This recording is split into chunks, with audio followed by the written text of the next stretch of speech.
99 Balloons. What a song. It's really one song which created the international fame of Nina, known also as Gabriele Susanna Kerner, a German singer who rose really to international fame in 1983 with this song, 99 Balloons. And if I look at the text, it's really not just this 99 balloons. It's so much more. If you have some time for me, then I will sing a song for you. Thank you so much, Sabine, for choosing the song, which really reminds me of some pictures and stories from my childhood, I think, somewhere. Thank you for being here today. And why have you chosen this song? Oh, thank you, Anabel, for inviting me.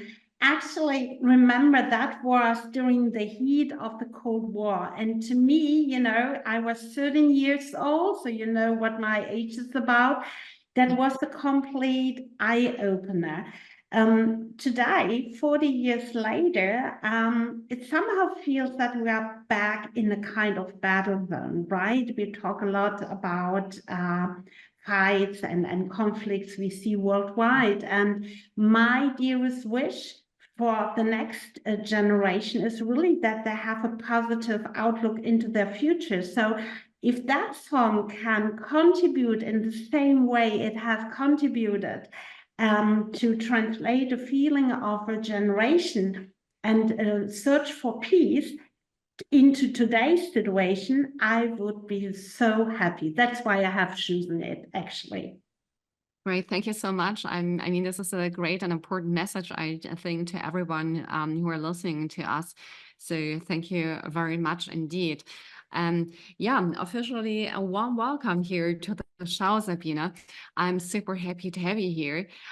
You manage so many things. You are such an important person here German-wide for many women, and they have profited from you very, very much. And you started your organization.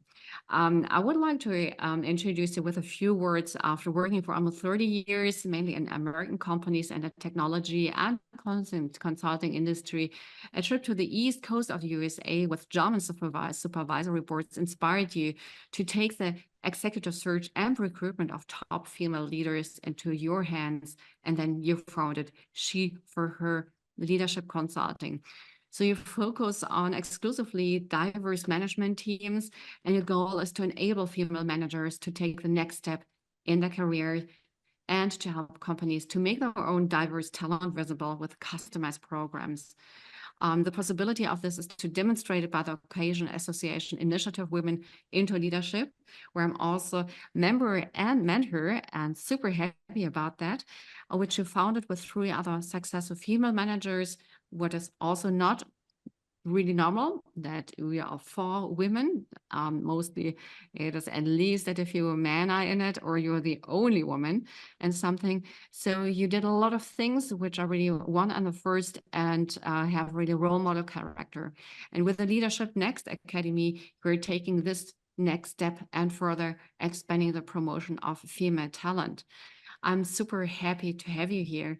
And I mean, if you think back to the times where you worked in technology companies, and let me ask you this at first, would you say that we here in Germany made a big step from that time towards a female-friendly and diverse-friendly environment?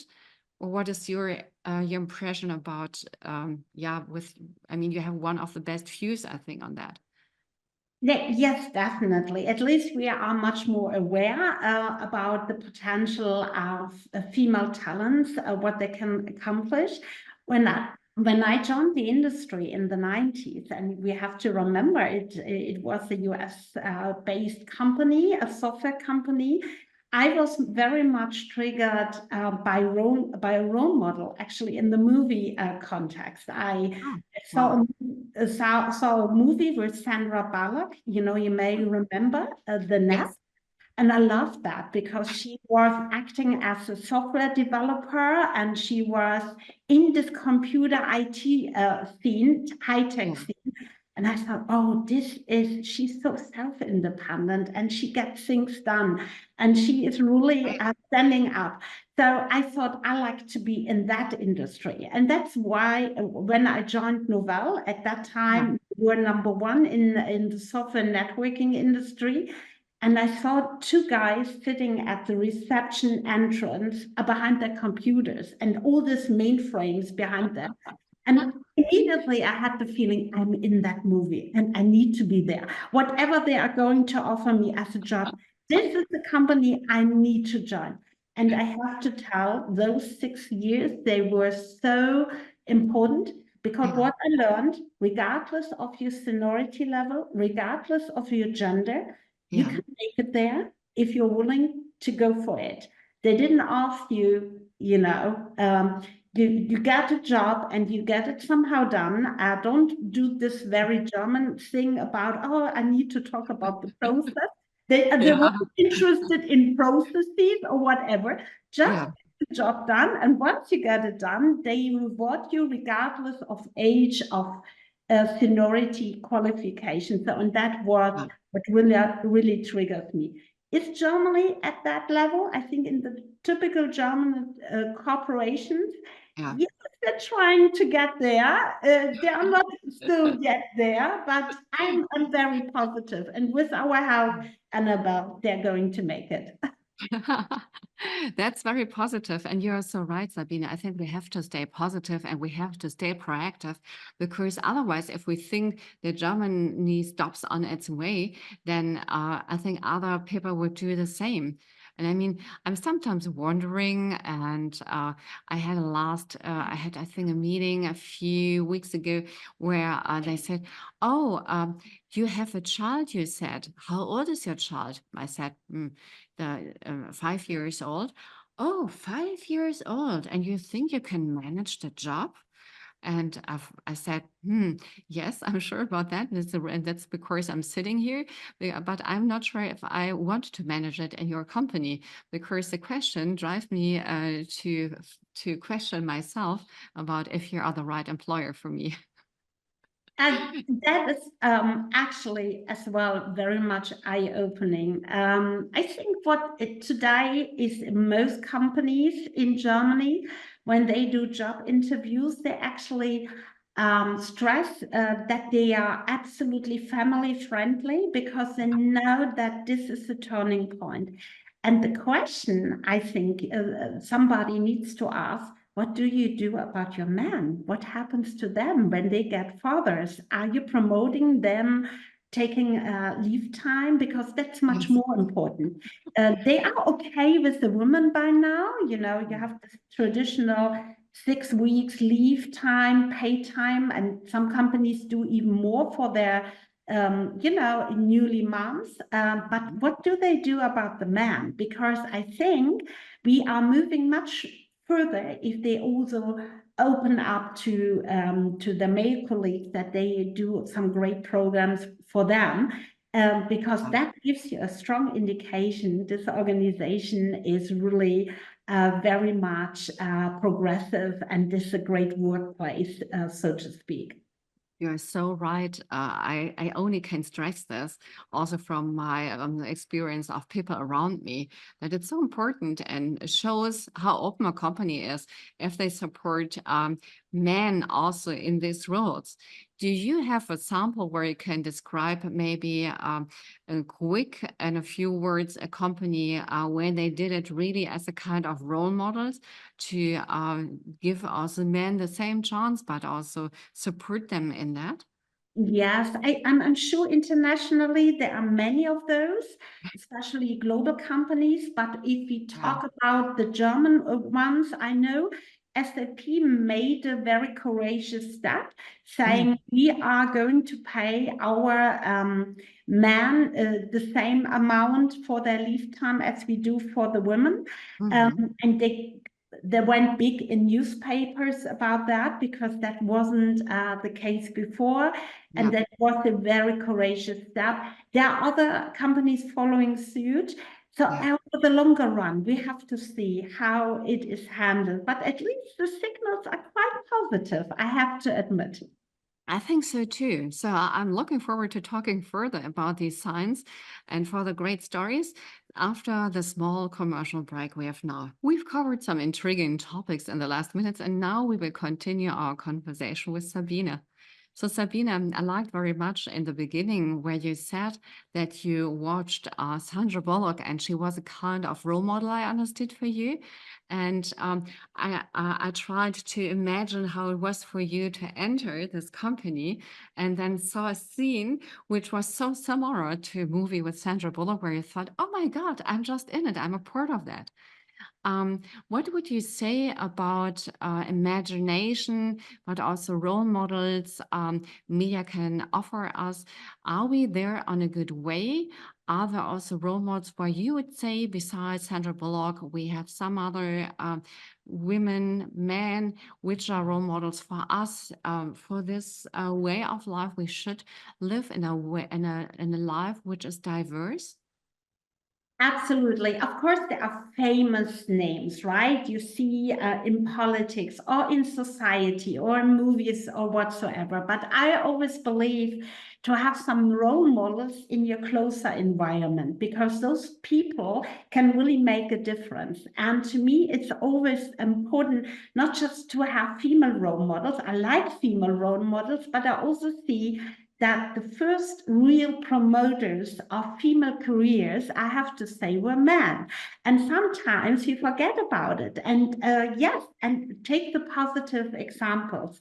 So people who always inspired me, like Michelle Obama or Madeleine Albright, who was the latter one, she was really in this political environment at a time where there weren't so many females out there. And I have to say, she always had tough talks, and she is also a tough, or was a tough lady. To her male counterparts, but I had the opportunity when I was with the World Economic Forum with my Nobel company at those days at the MENA conference, which was the Middle East North African summit of the World Economic Forum. She was sitting there with Arafat, having heated debate about how the peace situation should look like in the Middle East. And I have to say, regardless of the outcome, I really admired her because she was standing her turf, but she was also respecting her counterpart's position. So I like that, seeing people in action, true behavior. And in business, I have to say, I think there are marvelous people. I like founders who go out for what they really are after. Elon Musk is maybe a character you would say he isn't really undisputed, but he is definitely an entrepreneur, you know. He lives his dreams, regardless whether you like them or not. And I Yeah. like people who go for it and really try to live their dreams. Yeah, I like what you're saying. Having dreams is so much which is important. And there was this movie in the cinema a while ago where somebody took the dreams of people and gave them a kind or yeah, took that away from them. So the people had no dreams anymore. And there came other people saying that is not right. They're taking away the dreams from the people. And then there was a discussion. Some said, yeah, but they just have the dreams. They will never take them into truth, never into reality. What would you say is the difference between the people who have the dreams and the people who really make them coming true? I mean, just like you, for example. I mean, you had the dream, you did it. What would you say is maybe also is the difference, maybe also from your life? When you think back when you thought about something you want to achieve and yeah, and then you just did it. Yeah, it's a tricky question. I think having dreams is something wonderfully, and not our dreams, you know. We may want all be rich, beautiful, having a great life, and maybe some of it might be realistic to accomplish, and some others not. But getting and sizing opportunities, if you really are at a point where you think, now I feel I could do something by myself. I see there is a need, there is there is a special interest, and I really want to accomplish that, like we did that with our initiatives, and you size that momentum or the opportunity to do it. If you feel good about it, right, you have to feel it by yourself. It's not something somebody else can tell you. You need to feel, now it's the time, I really want to go for it, and now I take maybe the risk of a failure. Yeah. You're not thinking about it because you just have that in mind. You know, when we founded Ivor, what was the trigger to do that? You know, I saw this in the newspaper. I remember it was 2017, and the news were full in Germany about Ivanka Trump's first appearance in Germany. And they had this Women 20 summit, and Chancellor Merkel was sitting there, Christine Lagarde, Queen Maxima from the Netherlands, and this beautiful lady, Ivanka Trump. They were talking about female diversity and things they want to accomplish.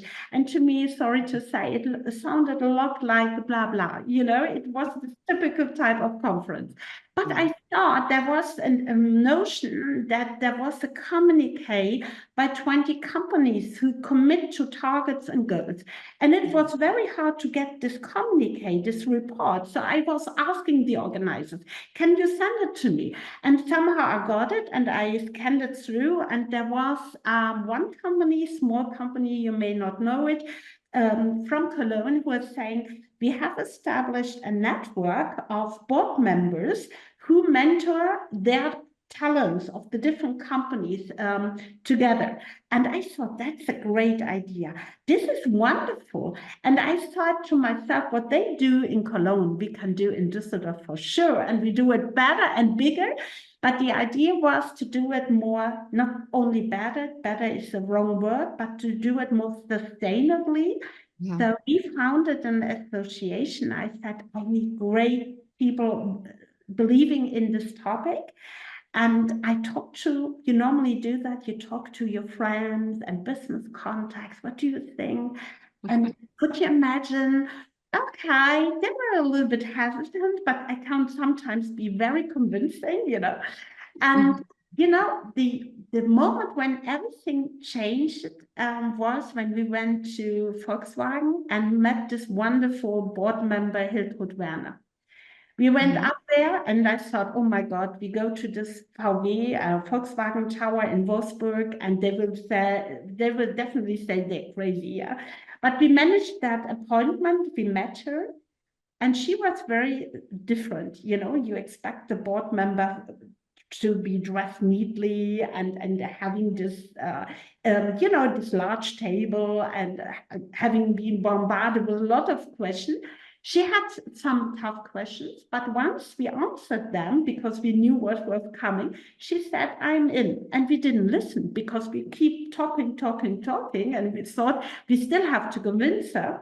And she said, I don't care what this company is doing, but I'm personally in. And I tell you, once we got out of that building, I said to my colleague, Natalie, whatever comes, I tell you now it's flying. Because if a woman like her, with that power, with that attitude, is saying she's in, all others will follow. And that was actually the case. Wow, thank you so much. I mean, you experienced so many women through the time you supported with your program. Is there one story which was the most, the most emotional, the most powerful story you would like to share with us, which maybe also illustrates that what you just told us, this power and also risk taking, or just taking a dream and making something big out of it? Yeah, actually, I'm pretty proud. We have wonderful mentees, and they all made great steps, and some of them even big careers, right? But there is one who actually struggled at the beginning of her mentoring. She was matched together with a male mentor, right?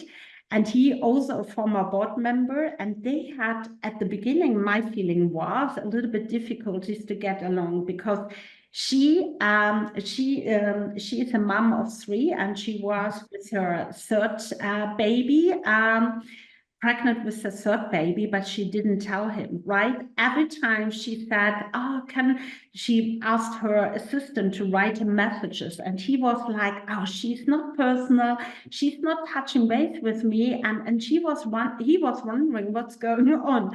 And then I noticed both are not connecting very well together, so I had separate conversations, and I said, Annette, please open up. He's a great guy, but he needs to know, because otherwise he cannot be of help to you. And I don't know how he perceives that, because I'm heavy pregnant now. I said, hey, come on. He's a normal guy. He understand that. And his wife is in business as well. And they have kids. So just open up. And they did. And it turned out at the end, he helped her enormously, because she was sitting in a company which was newly acquired by a big DAX concern. Yeah. And she was a little bit also afraid of her position, because her former mentor, she left the organization, and she was in this complete new organization. And he helped her to navigate, find new promoters, new sponsors, and it worked out wonderfully. Today, she is a CEO of her own company, a very important company here for the Düsseldorf region.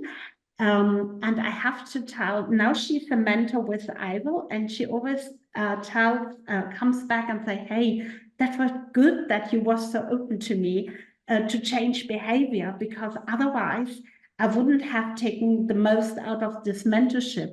And what to us, it's so important that she now gives back, right? She benefited from the program, and now she gives back as a mentor and is helping other females to raise. And I always say, hey, if you have the feeling the chemistry isn't working well, or there is something in between, make sure you talk to each other. Normally there's just small things in between, and you can really fresh the air. So yeah, and that was really important to us, that we could make that happen with her and with her mentor. And he's still a mentor, very devoted one. Wow, great story. What would you say is the next step? I mean, you have so many plans, you have built up so much. What are the next steps you think which is necessary also to drive your topics further? I would say we are so inclusive now. We have a lot of male mentors, which we are super, super happy about for the initiative Women into Leadership, because we believe, or I believe, it's important that you have all parties involved. It's not only a female network. It's really to have the different views and angles. So I think the next step would be to really, we are an international network with international companies. We would love to have, now talking to a British radio show, we would like to encourage British companies to join us as corporate partners, because I'm sure you do a great job, but it would be beneficial to us as well, and vice versa, to have this total international view. And I'm sure that we can embrace much more together, and help to drive this diversity topic in the organization. And yeah, that would be lovely if we can accomplish that. And super important. I mean, I'm supporting you wherever I can with that. I mean, we are unfortunately getting to the end of our talk, and would like you to ask if you can give the participants here some hacks, maybe 3 or 4, about maybe your time management, because you are doing so many things. So maybe you have some secrets that you want to share, or maybe of your life and health management, maybe also of your communication management. So 3 or 4 hacks, and maybe a little bit why you've chosen, or what could be good, or what the people have to make sure to really do them in a good way. Oh, that I love to. So basically, I think do what you really want to do. I think if you just take on an additional job, or even if you do that voluntarily, if you're not living it and you don't feel it, it's not something which is doing anything good to you. So the reason why I'm having so many initiatives, it's not because I want to grab them all, but I'm having so much fun. So it doesn't feel like work. It sounds That's stupid. great. Of course it is work and it keeps you busy, but it's at the same time, it's so rewarding and that makes me so happy. Nevertheless, saying that, I think you'd also need to keep time for yourself. How to cope with the stress level. I think stress is it's the biggest poison ever. We always say there are positive stress. Yes, that's true. If you have the feeling, yeah, I keep going, it feels great. But take time for yourself and for your loved ones to calm down. And if you do yoga, if you go for the run, I love running in the morning, but that's me. Some other people might do something else, but do something which is really good for you. Maybe you like cooking or invite friends, whatever. And last but not least, I think be authentic in what you do. Be transparent also in communication, not to hurt anybody's feelings, but I think it feels good if you are authentic in what you do and how you communicate, and still appreciate whoever has some other opinions. Don't talk them down, just take them. Maybe they have a good intention and maybe it's some good ideas. And then I think have fun in life. I think that's the most important thing. And then stay healthy. Yeah, thank you so much, Sabine. It was a pleasure having you here. Thank you very much for the engaging discussion and the insights that you find. Of course, that you're an inspiring personality, and I look forward to our ongoing exchange and the impact we will continue to make together to make the world a better place and to drive our visions. So thank you. It was a pleasure to have you here. Looking very much forward to seeing you soon. And then after the commercial break, we will continue with the introduction of a book that we've selected for you.